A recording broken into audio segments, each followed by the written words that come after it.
It's actually been really powerful to have to learn how to inspire one another and also understand that what's behind a particular behavior, what's driving it, what's the need, what's the desire, what's the longing, what's the fear.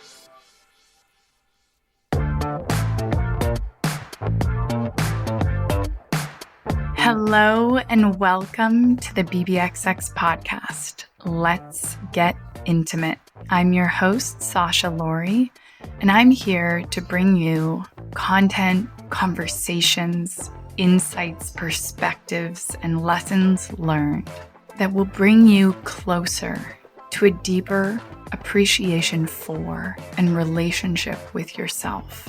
I'm here to bring you conversations about sexuality, self-awareness, self-development, relationships, intimacy, exploration that will guide you on your journey to deeper self-understanding. Our close relationships account for 70% of our happiness and 90% of our well-being. So better relationships really does mean a better life. I'm so happy to have you here with me. And as always, I'm right here next to you along for the ride on this wild, crazy, beautiful journey. Hello, I'm so excited to bring you another conversation with Adriana and Michael. We were originally supposed to just have one interview with the two of them together, and honestly, conversation was just way too interesting. If you haven't checked it out yet, go back, check out the first interview with the two of them together, where we explore desires, fears, and boundaries in relationships. And today we're going to continue to dive even deeper into the different tools that they recommend using in your relationships so that you can co-create the partnership of your dreams. One of my favorite things about them is that they share these really personal, relatable stories from their relationship and have so much expertise in the area of communication, conflict resolution, so many different tools and games that you can practically incorporate into your own relationship. And while a lot of it might be, serious or deep, there's also a lot of fun, weirdness, and humor mixed in along the way. So without further ado, let's continue the conversation. Hello. So excited to have the two of you back on the show and to continue our chat that could probably and hopefully will go for episodes more. But excited to dive into some of the more nitty-gritty obstacles, tips, tactics, practical, actionable stuff today, and to hear about some of the more difficult times in your relationship. So let's just get straight into it. Let's do it. And I'd love to have the two of you tell me about some of the more difficult times in your relationship and how you navigated them, how you got through them, and how you took them and used those difficult times to actually make you better and stronger as a result.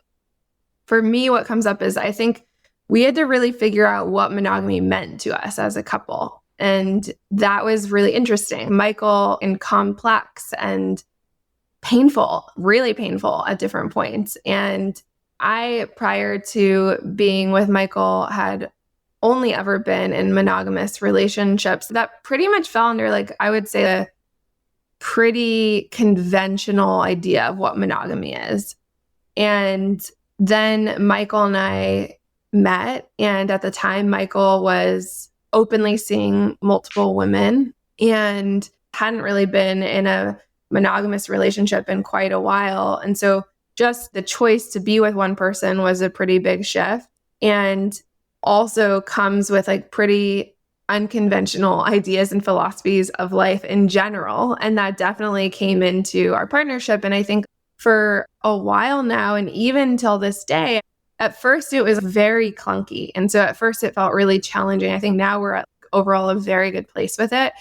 And we can talk more about the details, but I feel like there was a learning that needed to happen. We needed to co-design what it meant to us. And what was challenging was I came in with very clear expectations of what I thought that we both were on board for. And so the process of realizing we don't share some of the beliefs that I hold around this, and really starting to examine, where do these beliefs come from? How did I get here? Am I consciously choosing the way I want to be relating to this? Or have I basically just internalized something I've been told about relationships? And that's the expectation that I have. And is that actually serving of me? Is that actually serving of Michael? And is it actually aligned with the type of relationship that we both want to experience and be a part of? So much more I could say about that, but I'm curious to open it up to you and hear. I feel myself constrict a little bit when we talk about this topic, because I feel it's very easy to judge and make wrong non-monogamous approaches to relationship. It depends on the circle. Some circles it's the other way, where it's like monogamy is this old outdated paradigm. And then there's mainstream society where it's, I think, especially easy to judge men who express or feel desire and then are willing to share that instead of bottle it up. But I think that definitely that was a challenging thing for both of us to move into. I think I had been monogamous for the first several years of my dating career, but I had been, well, I at least had been trying to be, and what was actually by definition. But I started feeling trapped pretty easily in my relationships, and I gave myself this period of time to really not conform to this structure and just be open about it and be in the exploration of what I really want, what lights me up, what helps me be the best version of myself. And I was doing that when we met, like Adriana said, like I was exploring with more than one person. And very transparently. Yeah, with very all transparently, of these women as well. ethical non-monogamy, everything very much focused on truth and transparency and coming into an alignment of what's really the relationship here that works for both people. And that means a lot of times passing on sex or other depth of romance if both people don't really want that. I felt like I was actually like healing a lot of stories and wounds that I had around relationship and around commitment as like a place where freedom goes to die kind of thing. But to get to this challenge for both of us, at the same time as I was doing this in a really conscious and healthy way, I think, I was also receiving a lot of validation from having the attention of more than one person. And when there's multiple people in the picture, it's easy to just go where it feels good. For example, I remember on our third time seeing each other, we had just recently become monogamous, I think. So this was probably the fourth trip we took together. We'd probably been monogamous at this point for what, three weeks or so? Something like that. Yes. Yeah. So we're just chilling, and I'm not even thinking anything of this, but I'm just on Tinder finding some matches and stuff. And I was thinking about it as like, whatever, in case we want to bring someone else in, or in case. Well, hold on, let me share this, because he comes out, I'm massaging him, I'm giving him a massage, and he kind of nonchalantly is, yeah, so sometimes when I'm in the bathroom, I'll just go on Tinder and like I'm just looking at things, and I'm a coach, this. And so I was like, okay, let me just take a really curious approach to this. So tell me, what's driving you to do this? What feels exciting to you about this? And how does this relate to the fact that you and I recently became monogamous? And he was like, well, I just figure like if we ever want to explore with someone else, it just keeps our options open. And he just could not see. He was convincing himself. Well, it's a good example of different definitions of monogamy, right? Right. In your mind, you weren't going against whatever rules or lack thereof had been laid out. Right. This is one small example of lots of different things. I think Adriana had a very kind of conventional sort of idea of what monogamy means that's pretty specific about a lot of things.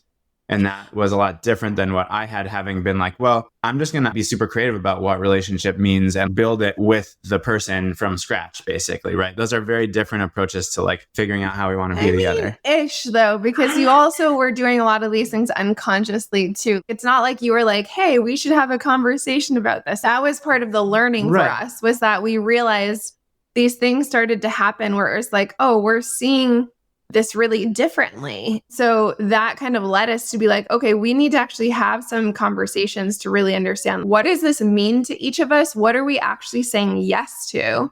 And what are we committed to when we say that we're choosing one another? I really like this idea of shared understanding. I talk a lot about operational definitions.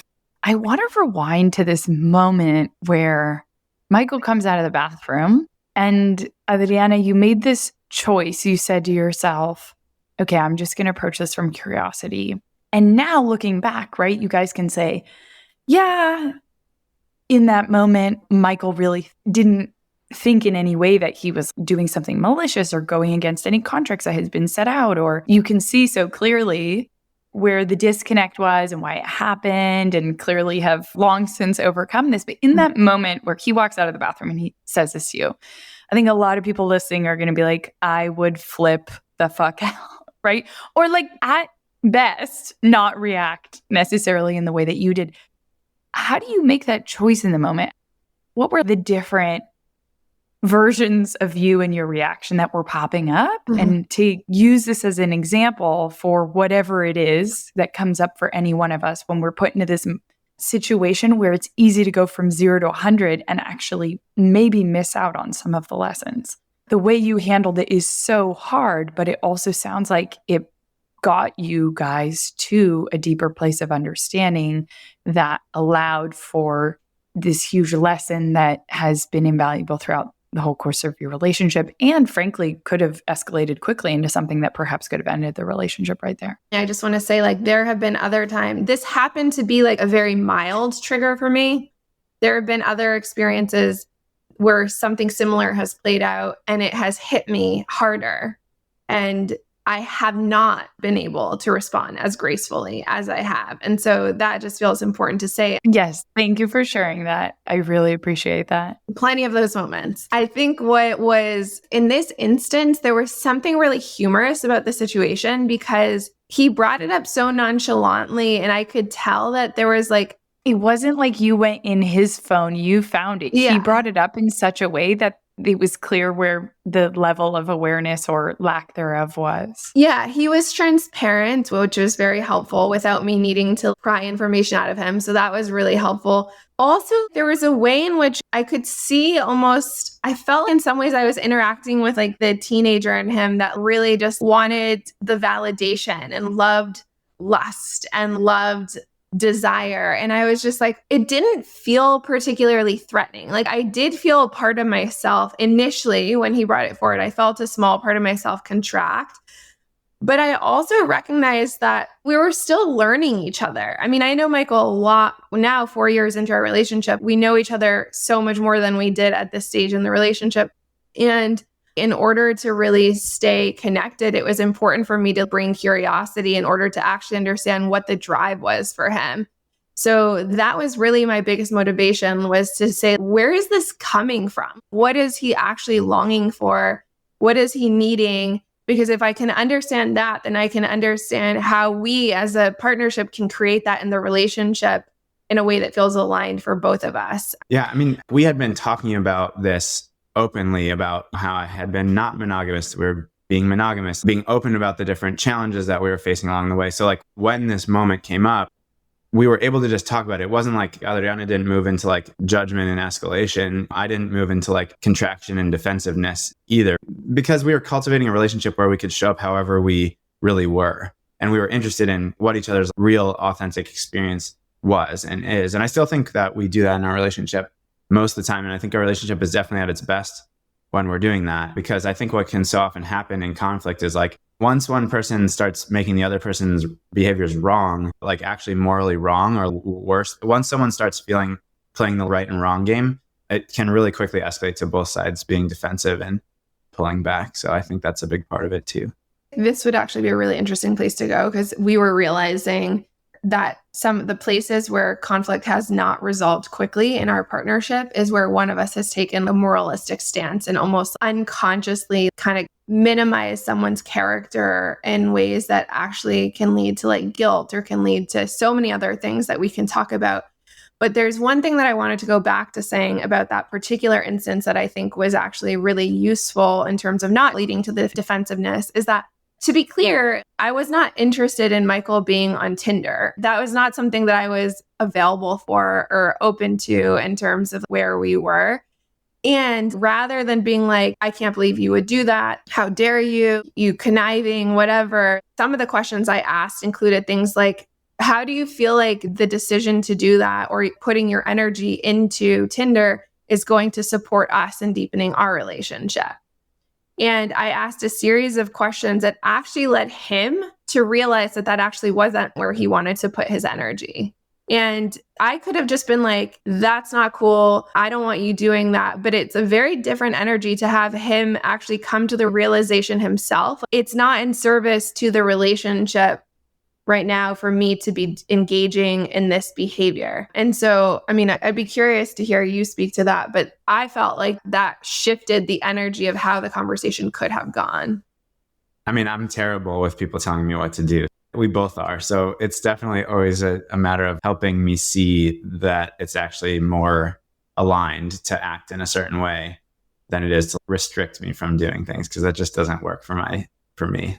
One of Michael's number one values is freedom. And so if I try and tell him what to do, it's a dog who just collapses their body and is refusing to move. They're like digging their heels in, like, no. Well, I've tried, because I know how that path leads me and it shuts me down. I lose passion, I lose energy. If I feel like I'm in a relationship where I'm just being controlled, it just makes me resent the other person. And you're not so different, by the way. No, for sure. We both are very stubborn. We both really value autonomy and freedom. Yeah. And so it's actually been really powerful to have to learn how to inspire one another and also understand what's behind a particular behavior, what's driving it, what's the need, what's the desire, what's the longing, what's the fear, and being able to actually get more to the root and to help the person really understand themselves and come back to their own values so that they can come into even greater alignment in these moments, or not. That's happened too, is the decision of, this is my alignment. So how do we engage if our alignments actually don't seem to be synced up, which is challenging and really big work. I love this idea of shared understanding. And what you were saying at the end there really has to do with something I wrote down, which is we so often look at the what of what happened versus kind of the why. So thinking about the what versus the why. And that why is some of the things that you just mentioned of what is the desire? What is the fear? What is the hope? And when we choose to just focus on the what happened rather than all of the things that have to do with the why behind it, then we miss out on opportunities for learning. I really loved the comment about not making the other person wrong.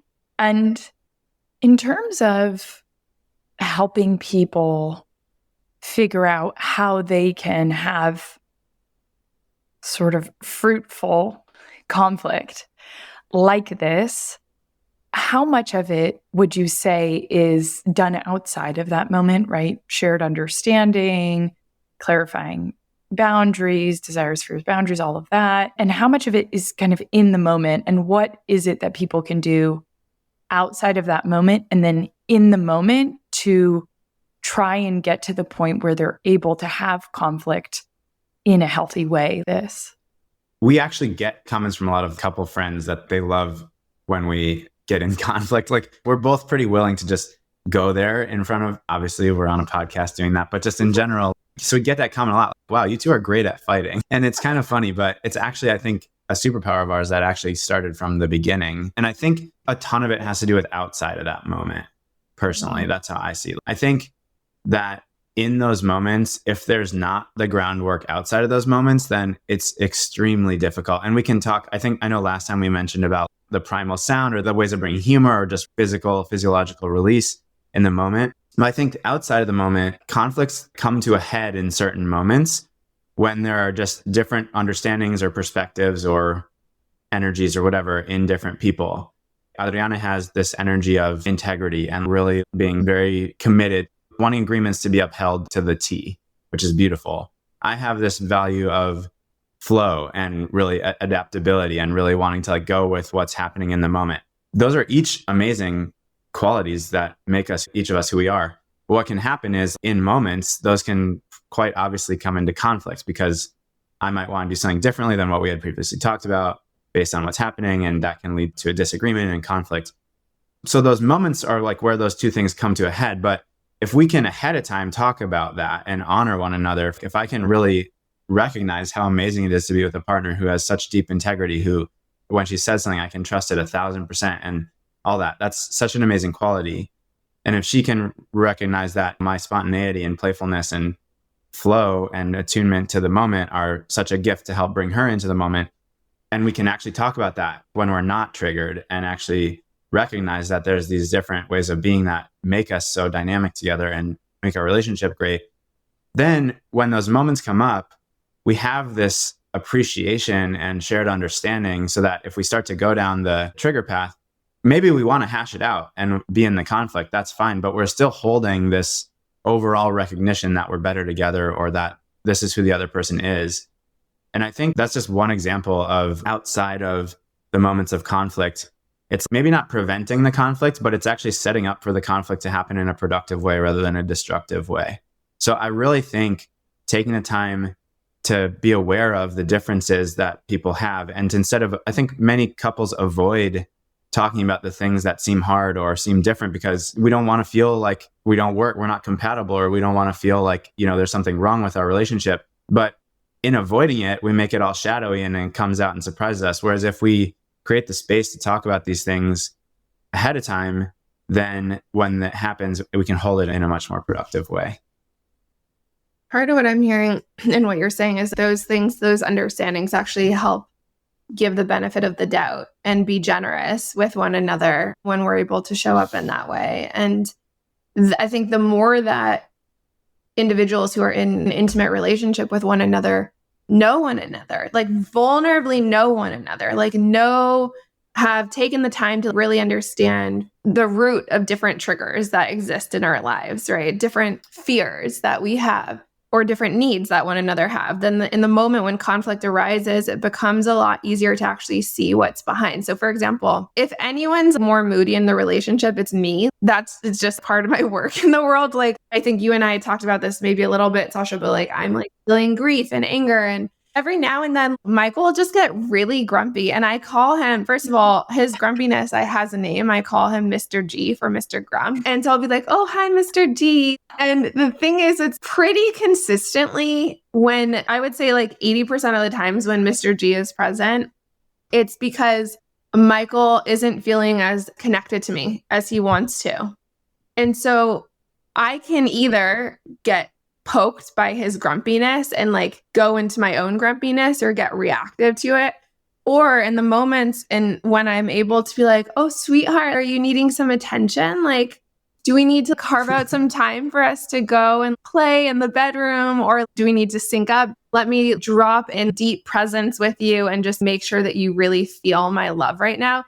In the moments when I can respond that way, rather than a conflict emerging, it actually becomes an opportunity for us to sync up even more deeply. But it's me understanding that he has a deep need for connection and intimacy. And that some of the ways that it can show up are X, Y, and Z. There's so many different ways that we can do this for each other as partners.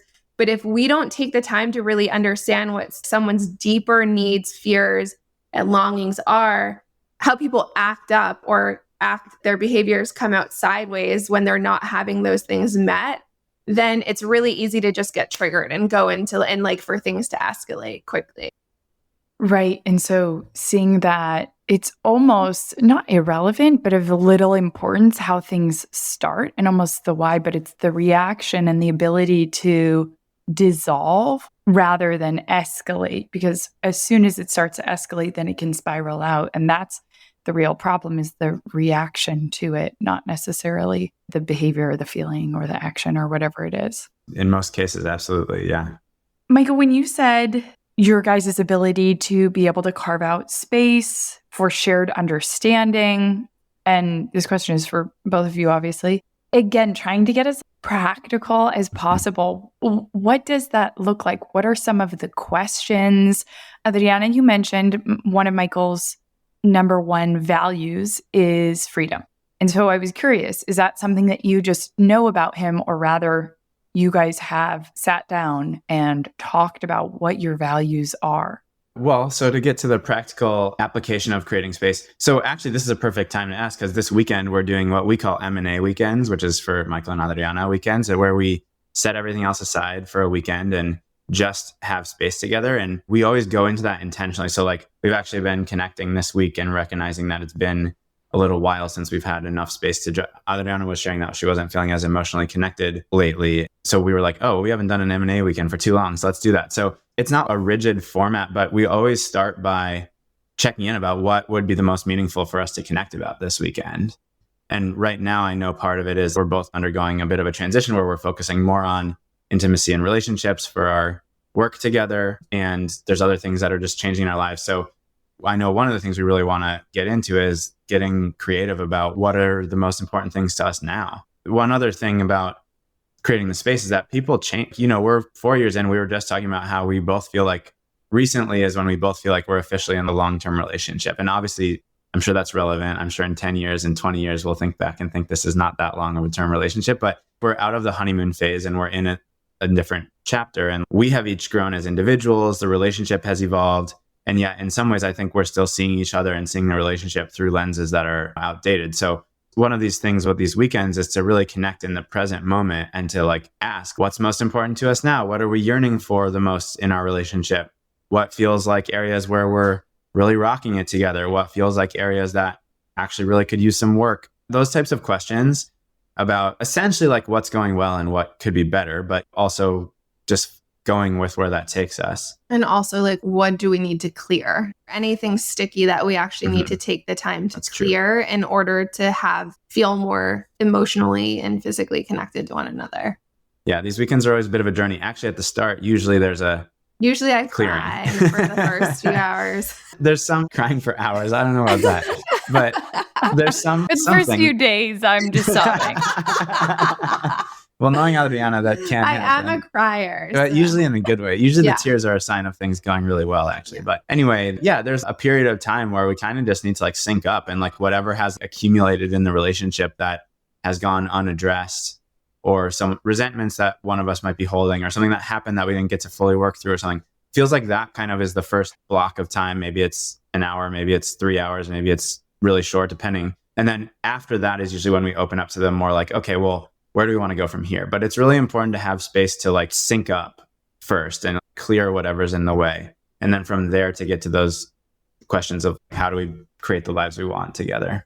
Well, and I just want to say the reason why it's important to do the clearing from our perspective is if we don't do the clearing, then we're just carrying that into whatever we're doing next. And if the aim is to actually create more intimacy and we're not actually addressing any, whether it's small or big elephants in the room, then it's actually inhibiting our ability to actually tap into the type of depth and love and intimacy that we both want to experience. And so it feels really important that we do that.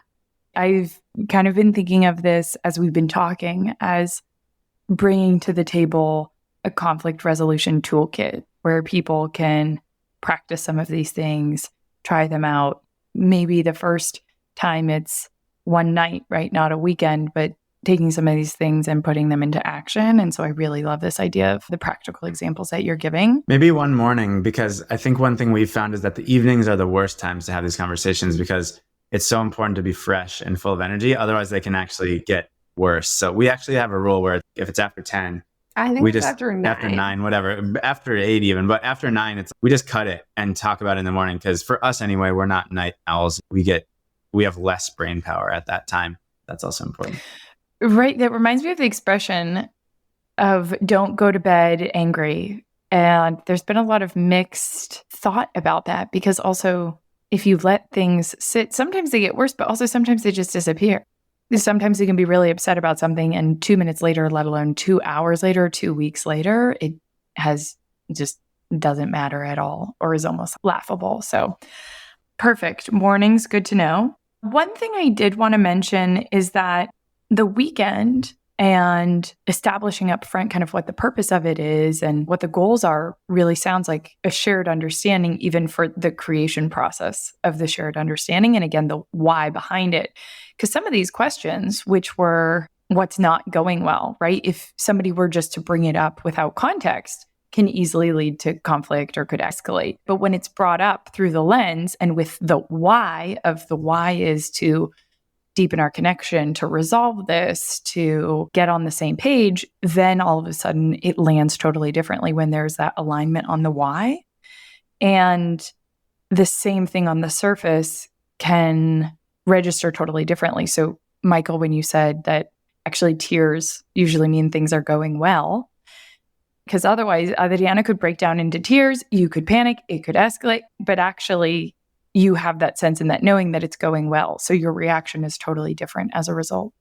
Yeah, there's another thing that I think we don't do as much now, but we were doing a lot the first couple years of our relationship that I think also was really helpful on a monthly basis. And that was we would take time to step back and kind of reassess different categories of our relationship. We would do it individually first, and then we would actually have a conversation about it. The wheel that's often used in coaching, thinking about, but for relationship, thinking about, okay, on a scale of 1 to 10, how would we rank how we're feeling about our sex life?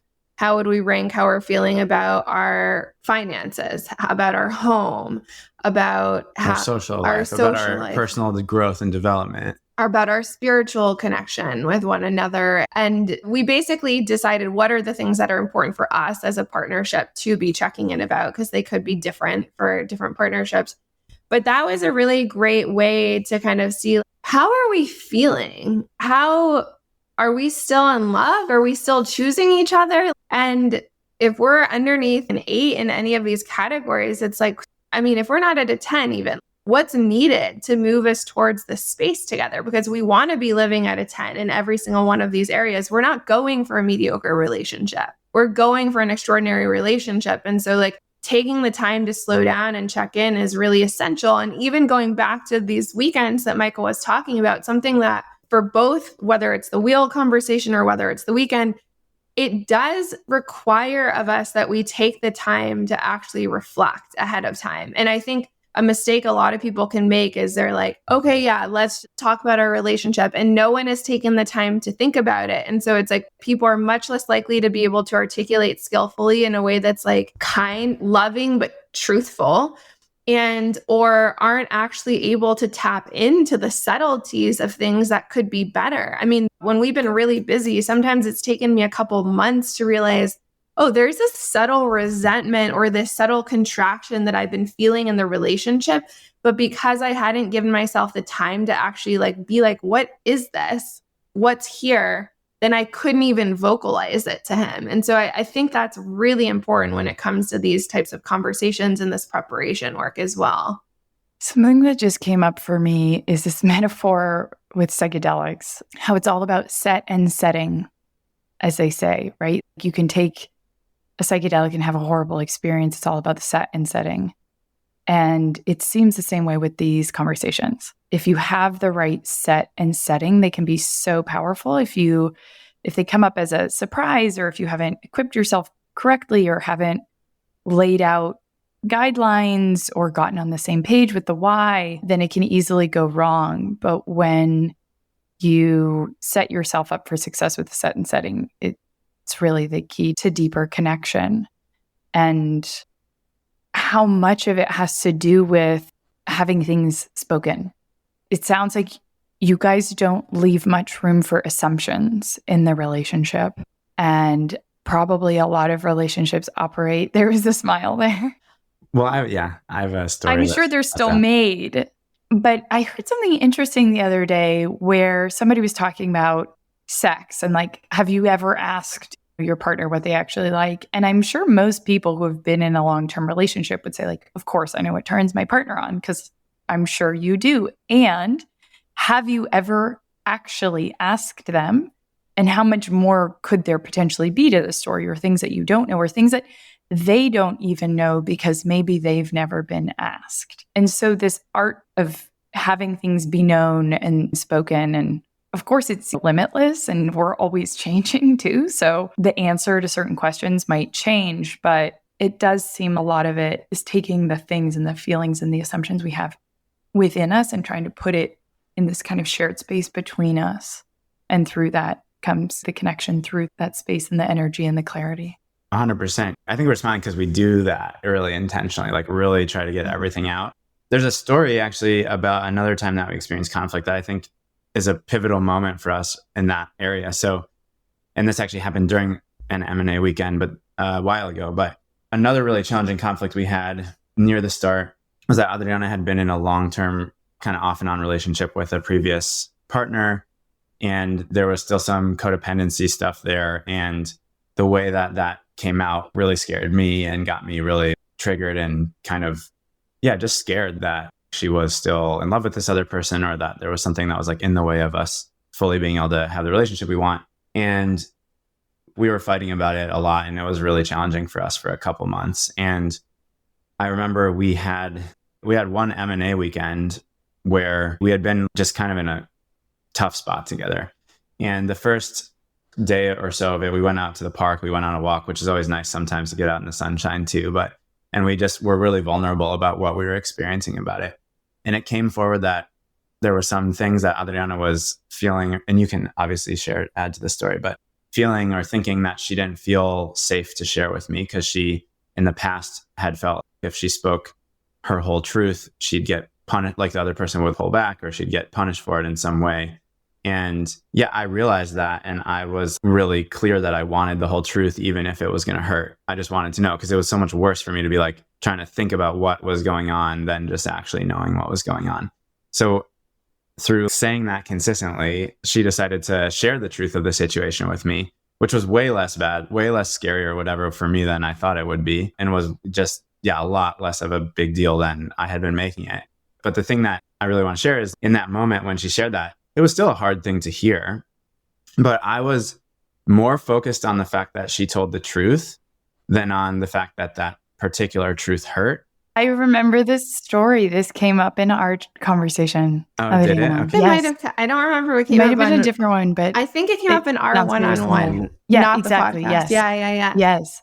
But it was our one-on-one podcast conversation. Yes, you mentioned this. Yeah. And you mentioned how it like reconditioned your thinking and a positive association with very much so sharing your whole truth and how it was like an insanely powerful experience for you. Yeah, very much so. I had so much fear. I mean, I had basically just internalized, don't tell people I love hard truths because it will either lead to a break in the relationship or I'll hurt them. I was literally told in some of my family systems, you don't tell people the truth because it will hurt them. And that had really been eating me alive because I really, as Michael shared earlier, integrity is one of my top values. And so there was a lot of internal conflict. When I felt Michael consciously chose to meet me and hold my truth, there was something that got healed. And that was like 3.5 years ago. Now, like I engage in sensitive conversations with people all the time. And it really shifted the trajectory of my life in like a really significant way as it relates to being able to speak honestly and truthfully in a way that is intended to be of service to a relationship. So it was really powerful. In this instance, it's different than the one that we talked about earlier with Tinder, where the information was kind of willingly shared versus in this instance, it kind of had to be pried out. But what I notice is that in both instances, the other person is more focused on how this conversation is in greater service to the relationship rather than any disservice it's doing to their ego or their emotions in that moment. 1,000%. I think that's the key. I mean, that's maybe a key, if not the key to like working through these conflicts. It's not easy. And that's part of the preparation for these types of weekends too. If there's something that feels big, that there's a real issue there, for each person to reconnect and recommit to this whole thing being in service of the love that we have and wanting deeper and great, to your point, Sasha, the why, right? And staying really connected to the why so that what's like a bump in the road that's painful to go through, jarring to go through is seen for what it is. And like held that way rather than, cycles and escalates into more. And I think you're totally getting to the heart of what has allowed us to have successful, productive conflict, is that us coming back to that. And to be clear, I don't always do that in the moment either. She doesn't always do that in the moment either, definitely. But even when we don't, we go our ways and we like come back to that, and then we come back to it from there. And actually, we were taking a relationship course a year ago that had a really beautiful way of looking at conflict, which is to say that these deeper levels of conflict arise because we start to feel safe in a relationship to let parts of ourselves that haven't been expressed before come out. So it's actually a sign that a relationship is strong when we start getting into deeper layers of conflict. Not that there's something wrong in the relationship per se. Again, that goes back to that question of when do we keep going and when don't we? But when it's a part of ourselves that maybe we suppressed a long time ago in childhood, or a pattern, a wound that we had from a long time ago that's coming out, those are the signs that actually we're feeling, our system is feeling safe enough now to actually try to repattern that, try to bring that forward and have it actually heal with this person that we're intimate with. So to look at these things as opportunities and actually signs of strength, as opposed to something is wrong. Again, this right and wrong thing, the whole idea of wrong can really take things off the rails. Just to build on that for a second, I think when we're not trying to understand what's behind, when we are taking a moralistic approach to thinking like we are somehow, our belief system or what we want is better than what the other person wants, when we are trying to win rather than to actually find a win-win situation where both of us feel really solid about it. And when we're able to show up in ways that are like, we're able to really try to understand, where is this coming from? What's the person needing? How do we create a win-win? How do I, rather than judging or character slaying or minimizing the person's perspective, seek to really understand them and have compassion for them? Like when we can come from that place, conflict is easy to resolve. I don't mean easy like it's comfortable, but there's space for the solution to emerge in a way that's really aligned for both people in the relationship. And it can sound simple saying it like this, and I don't think it can feel simple all the time. But I do think that for me is really a roadmap for like, how can I engage in these conversations in a way that actually will create a bridge to more understanding, to more connection, to more empathy, to more vulnerability, trust, and depth in our relationship. Thank you for sharing those moments or patterns that sort of are the failure modes, right? That you mentioned of when we are trying to win. And I definitely want to come back to that one when we have more time. When there are assumptions, when we're not on the same page, when we don't have the shared understanding, all of that stuff. And on the opposite side, when you do have that, when we do go in with that, it's the antidote to conflict. But like you mentioned, right, it can seem like a lot. It's simple, but certainly not easy. And I wanted to know what you would say to someone who says, this sounds like so much effort. So if someone were to say that this is so much effort, I would say that it is, just like anything great in life. And a great relationship does require effort. And just like anything great in life, I think that it can feel great along the way most of the time. I think with any great thing, there's always parts of it that feel like hard and you just have to push through. And I think that is true in, at least in my experience in relationship and in our relationship. But most of the time it's effort, but it's fun and it's exciting and we get to know ourselves better. And it's meaningful, inherently meaningful. There's so many ways in which intimate relationship is just inherently wired in to feel great to human beings. So I think it's effort, but it's also, it gives back, I think gives back way more than it takes to put in. And also in the long run, each of these individual conflicts or challenges, they're hard once.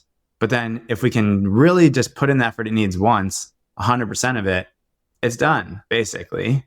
And then we can live a great life afterwards, as opposed to like putting in 50% of the effort, not really resolving it, just whatever, moving on, but not really. Both people still hold it.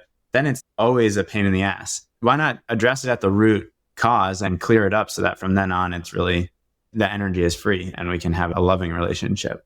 And it's something I've been reflecting on a lot recently, which is okay, because there are times where I've seen myself want to avoid something or be like, I don't want to fucking put my energy into this. Yeah. Like, hear that voice come out. This is not what I want to be spending my time and energy on. And what I've really started to shift into is, okay, I can either put the time in up front, and it might be, let's call it 6 hours total if it's a hot topic and it needs a few different conversations, or it needs a day. It might be that. But if I don't choose that, then what's the energy cost that I'm going to experience by letting it drag out? Because at some point, either it's sucking my energy on a subtle level all the time, especially if it's with my romantic partner who I live with and who I spend the vast majority of my time and energy with. It's present, even if it's unaddressed, even if it's been brushed under the rug, even if I put it on the back burner, even if I'm denying to myself, it is having an impact on me. And so the thing that I've come to is like, I would rather invest the time and energy up front to get to a clear, bright place in the partnership rather than having this murky energy that's like dragging forward in our life with us, that's actually taking over time a much larger toll than it would have if I just taken the time up front. So like we said earlier in the conversation, kind of going back to the first thing you just said in response to this, most of the things that we love most in life, whether it's like, I'll use facilitate, we're facilitators. I've worked my ass off to develop that skill, and it means the world to me. How can I expect anything different from if I'm choosing to have an extraordinary relationship? That doesn't just happen. We have to create that for ourselves and for each other. And unfortunately, there aren't a lot of models of that, but I do think it's 100% possible, but it requires our willingness to actually invest the time and energy to make that possible and make that a reality.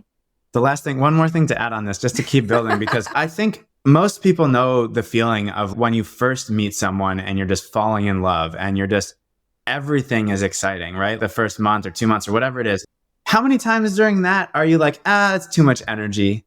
Fuck that. Nobody says that. Nobody even needs to sleep during that time. You just are like lit up by the energy of love. And that capacity for that doesn't actually go away. It's just that at the very start, it's really easy because everything is new and it's all these chemicals that are happening. But the capacity to have that level of energy is still there. Yes, it takes effort, but that's where it's like the give back to like be in that state a lot of the time with your partner. Yeah, it just feels way more worth it than the effort that it takes. Yeah, big thing that came up is really cost versus investment. And if people are looking at this as a cost of like, oh my God, I don't have 6 hours right now to think about this, to do this. And life is busy. Life is crazy. We don't have enough time and energy as it is. It's very easy to say, I don't have 6 hours to workshop this right now. But seeing it, one, as an investment that has compounded growth, compounded value that will come back to you, and actually viewing it as a much bigger cost not to invest that time and energy now, because that will be the cost that gets compounded as a result instead of the investment. Yeah. Love that. One thing that I want to say to that feels important is there's a huge difference between saying I am opting into making this investment because I'm committed to the bigger picture, the bigger outcome that I'm working towards versus, fine, I'll take the 6 hours because that's clearly what it needs. Because I've done that before. I am guilty of doing that. I love all your disclaimers so much. Because it Thank feels, you. Thank you. It's true. Because I'm tracking myself It's in those integrity. things. You're like, I need to be in integrity when I tell people. Yeah. these stories. Because I had been guilty of that. I've gone into conversations where I was like, fine, I'll do this just to get to the other side of it. It does not go well. And the thing is, it's like, I need the sincerity and the genuine time. So it's like, I'm wasting my time and the other person's time if I'm not showing up with an open heart and genuine willingness to engage. We have to do our own work. If there's a part of us that's dragging our feet, we need to make sure we're clear and bright internally when we go into the conversation. It doesn't mean that we're all love and peace, but it's like, I'm committed to getting through this together. This is actually, I think, a great way to address that question of like, when is it worth continuing, what challenges are a sign that we should actually separate from the partner, or what challenges are a sign that actually we want to keep, are just a natural part of going deeper with someone. So I would say, Sasha, based on this framework that you just gave of cost and investment, which I really love, I think when we invest in the relationship, when we give it truly our all, we're really there, we're really present, and we truly want to create the relationship. We're not dragging our feet to all those things that Adriana just shared. When we do that, we do need to see some return on that investment. And it may not be in one day, it may not even be in 1 week, but if we're talking about 1 month of really pursuing that and giving our investment and consistently coming back to it, and our partner is not willing to make the same investment, or maybe even they are, but it's just literally something's not working, it's not a good fit. That's to me one I would see as a sign to start to actually ask and pull back and say like, okay, is this the right person for me? But I think so many people don't take the time to really give it their 100% investment first, because they're feeling hurt and resentful. And they're like, well, if you're not going to try, I'm not going to try. Or if you're going to do this to me, I'm going to do this to you. Or I had this issue in my childhood and now I don't have any trust. So as soon as one person does something, I'm out or whatever. Like, I think that often gets in the way of people truly making that investment to really see. So just to bottom line that, I think it's, if we're willing to 100% make this investment to work on the relationship, and we should see progress pretty quickly if the other person is also willing to.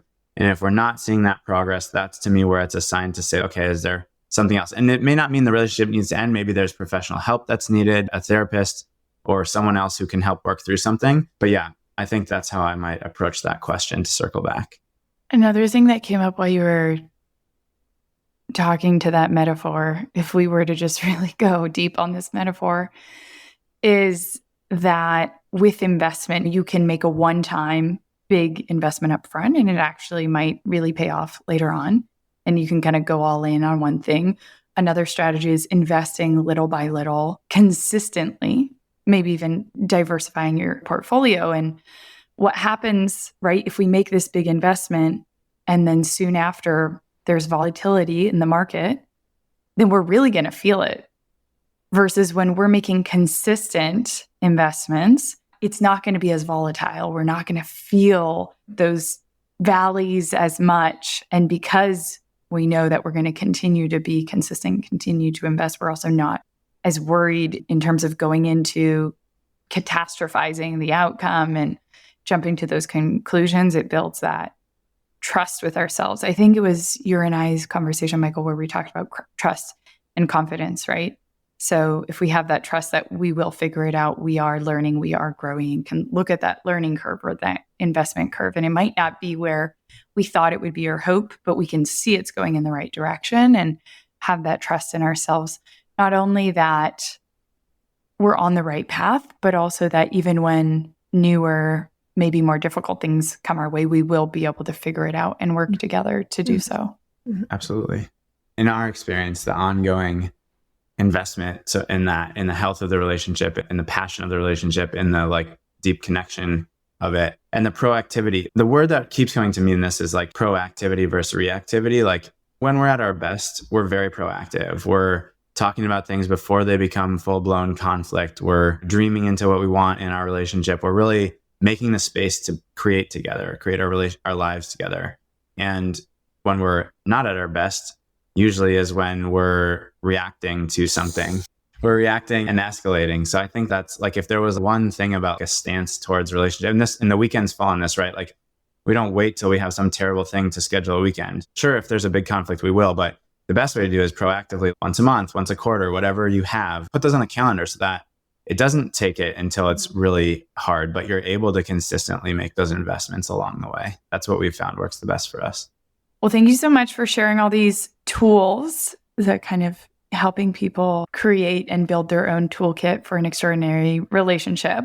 I love the examples. I'm excited to also revisit some of the examples of when things don't stay calm and aren't navigated perfectly, when they do escalate, and explore some of the tools for those moments as well. And just continue to talk about what are the things that are getting in the way or kind of blocking us from being able to live out the relationships we want, right? There's so many times where we're looking for this feeling and there's a disconnect between what we know we want and what we feel we have or are capable of. So bringing that where we want to be and how we're actually feeling closer together, exploring and figuring out and talking about ways to break down those obstacles and to create more, of course, flow and connection as a result. So the things that are either working against the connection versus conduits to create and augment that connection. So thank you so much for sharing all of these things. And I'm really excited to hear more very soon.